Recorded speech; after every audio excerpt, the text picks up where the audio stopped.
உலக மக்கள் எல்லோருக்கும் வணக்கங்க. Welcome to shortsshanvlogs. இன்றைக்கி நம்ம பார்க்க போகிற ரெசிபி என்னென்னா பீட்ரூட் பிரியாணிங்க. பீட்ரூட் பொதுவாகவே குழந்தைங்க யாருக்கும் அவ்வளோவா விருப்பம் இருக்காதுங்க. ஆனால் அந்த பிரியாணியை செய்து கொடுத்து பாருங்கள், எல்லாருமே ரொம்ப லைக் பண்ணுவாங்க. குழந்தைங்க பெரியவங்க எல்லாருமே ரொம்ப விருப்பமாக சாப்பிடுவாங்க. மட்டன் பிரியாணி, சிக்கன் பிரியாணி எல்லாமே அந்த பக்கம் தள்ளி நிற்கணும். அந்தளவுக்கு டேஸ்ட் ரொம்ப சூப்பராக இருக்குங்க. நம்ம இதில் பீட்ரூட் போட்டிருக்கோங்கிறதே தெரியவே தெரியாது. அந்தளவுக்கு ரொம்ப நல்லாயிருக்கும். நீங்கள் எந்த டம்ளர்லேயோ கிண்ணத்துலேயோ எந்த டம்ளரில் அரிசி அளக்குறீங்களோ அதே அளவுலேயே 7.5 டம்ளர், ஒரு டம்ளருக்கு 1.5 டம்ளர் தண்ணிங்க. ஒரு டம்ளர் ரைஸுக்கு 1.5 டம்ளர் தண்ணி, இந்த ரேஷியோவில் ஊற்றுனீங்கன்னா சரியாக இருக்கும். 1 கிலோ ரைஸ் போட்டிருக்கேன். ஒரு 10 பேர்லேருந்து 12 பேர் சாப்பிடலாங்க அந்த ரைஸு. வாங்க அதுக்கு தேவையான பொருட்கள் என்னென்னு பார்க்கலாம்.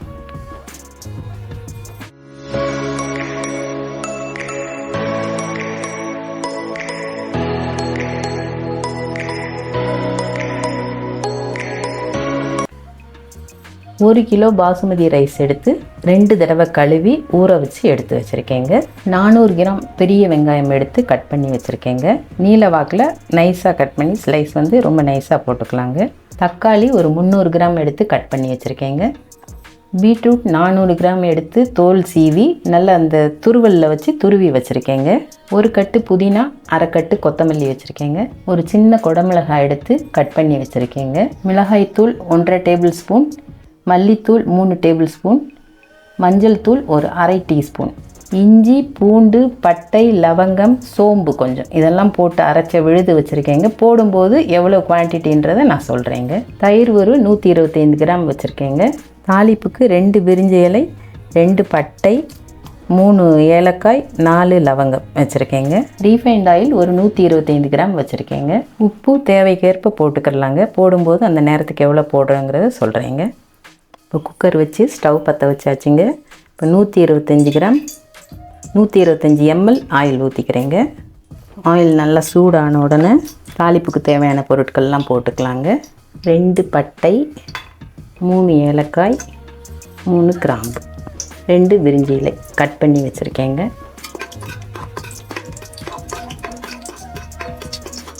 இந்த பொருட்கள் எல்லாமே இஞ்சி பூண்டோடு சேர்த்து அரைச்சிருக்கிறதுனால தாளிப்புக்கு ரொம்ப கம்மியாக போதுங்க.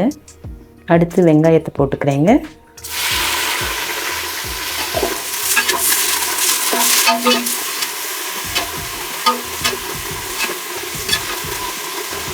இந்த வெங்காயம் வதங்கிறதுக்கு கொஞ்சம் உப்பு போட்டுக்கலாங்க.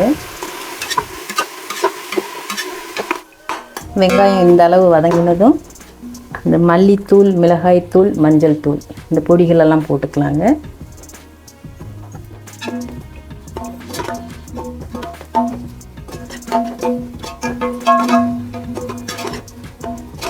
இந்த பொடிகள்லாம் போட்டு ஒரு 5 நிமிஷம் வதங்கினதும்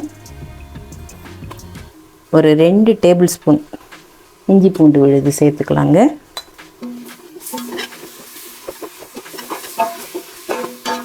இந்த அளவு வதங்கின பிறகு தக்காளியை சேர்த்துக்கலாங்க.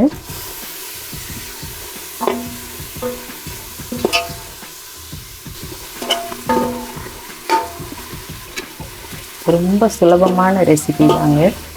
குக்கர்லேயே அழகாக செய்திடலாங்க. ஒரு முறை உங்கள் வீட்டில் இருக்கவங்களுக்கு செய்து கொடுத்து பாருங்கள். பெரியவங்க, குழந்தைங்க எல்லோரும் திரும்ப திரும்ப கேட்பாங்கங்க. அந்தளவுக்கு ரொம்ப டேஸ்ட்டாக இருக்கும். ஒரு கைப்பிடி புதினா இலைகளை சேர்த்துக்கலாங்க. கொத்தமல்லியும் சேர்த்துக்கலாங்க. ஒரு கைப்பிடி புதினா, ஒரு கைப்பிடி கொத்தமல்லி சேர்த்துக்கேங்க. இப்போ குடைமிளகாயை சேர்த்துக்கலாங்க. குடைமிளகாய் கலரும் கொடுக்கும், ஃப்ளேவரும் கொடுக்குங்க. ரொம்ப நல்லாயிருக்கும் பீட்ரூட்டோடு சேர்த்து சாப்பிடும்போது. அடுத்ததான் இந்த ரைஸோட ஹீரோ பீட்ரூட்டையும் சேர்த்துக்கலாங்க.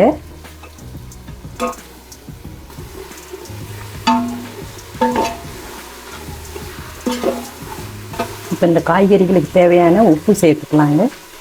1 டீஸ்பூன் உப்பு சேர்க்குறேங்க.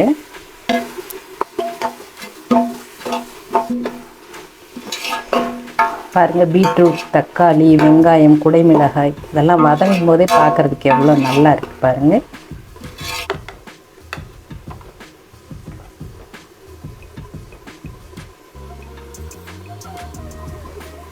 பீட்ரூட் கொஞ்சம் நல்லா வதங்கின உடனே தயிர் சேர்த்துக்கலாங்க.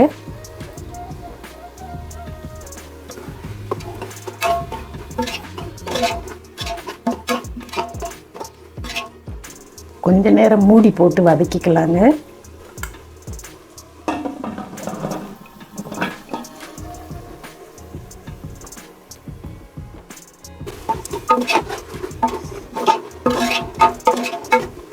பாருங்கள் பீட்ரூட் எந்த அளவு வதங்கி இருக்குன்னு.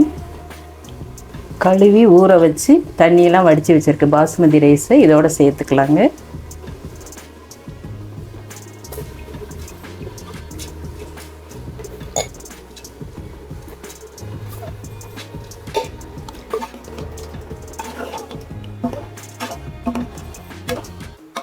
இந்த ரைஸுக்கு தேவையான உப்பு போட்டுடலாங்க.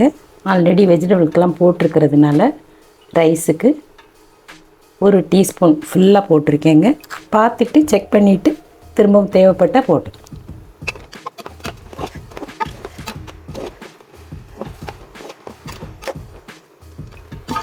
இது பாஸ்மதி ரைஸ்ன்றதுனால நிறைய கிண்டக்கூடாதுங்க. கிண்டி விட்டால் அரிசி உடைஞ்சிரும். இன்னொரு பக்கம் தண்ணி சூடு பண்ணியிருக்கேன், அதை எடுத்து இதில் ஊற்றிடலாம்.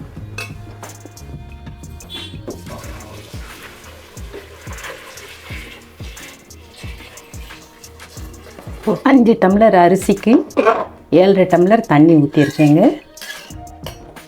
இப்போ நீங்கள் உப்பு காரம் செக் பண்ணிக்கலாங்க. இன்னும் 1 டீஸ்பூன் உப்பு போட்டுக்கிறேங்க.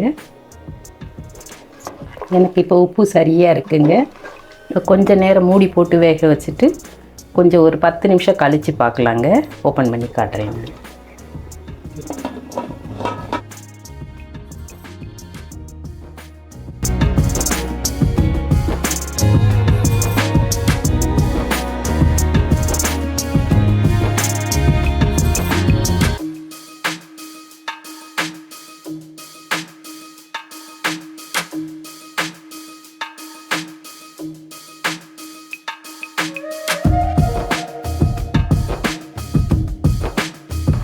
சாதம் 3/4 வேக்காடு வந்துருச்சுங்க. இப்போ கொஞ்சம் நெய் ஊற்றிட்டு அப்படியே தம் போட்டுடலாங்க. தம் போட்டு ஒரு 10 நிமிஷம் கழித்து இதை உங்களுக்கு ஓப்பன் பண்ணி காட்டுறேங்க. வெயிட்டுக்கு பதில் இப்படி டம்ளர் போட்டுக்கலாங்க.